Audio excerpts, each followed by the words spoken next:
Chapter 3 is called the lottery, and it refers to how they determine who is going to be the parent of the baby they found in the water. So they first discuss what happens. So people went looking in the water, but eventually they decided that it wouldn't be possible to find the body. So it ended up being a big festival, and so it brought a tiny city that nobody had ever heard of to a city known for this festival called Chalkum Day. And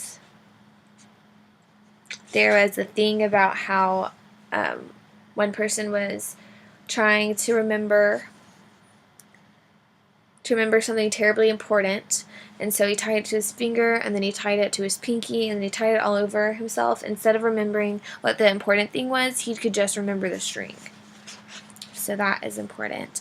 Then we hear about the differences between the upright synagogue and the slouching synagogue and how they came to be that way. So that there is this thing called the test, capital T's across the board, and they hang from the ceiling of the synagogue so they can be closer to God, and so that the people who let go of the rope, well, they told them, so they have a prayer book in one hand and they're holding the rope of the synagogue in the other, and so they get to the test was, do you let go of the rope or do you let go of the prayer book? And so the ones who let go of the rope were thought to be, closer to God or more deserving or whatever. And so they fell. And then the ones that hold onto the prayer book, who held onto the rope and dropped the prayer book, became the slouching ones.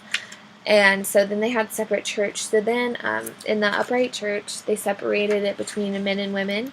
And there's this whole discussion that the Venerable Rabbi gives in all caps.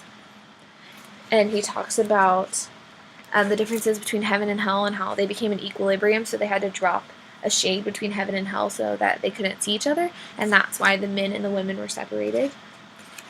And then they leave the baby in like an ark, and people come and drop notes in the ark, and whichever note the baby picks, then that is the parent, but the baby does not pick a note. She didn't give notice to them at all. And then eventually there's one note that's left on the floor when he opens the ark, and it says that Yankel is the baby's dad.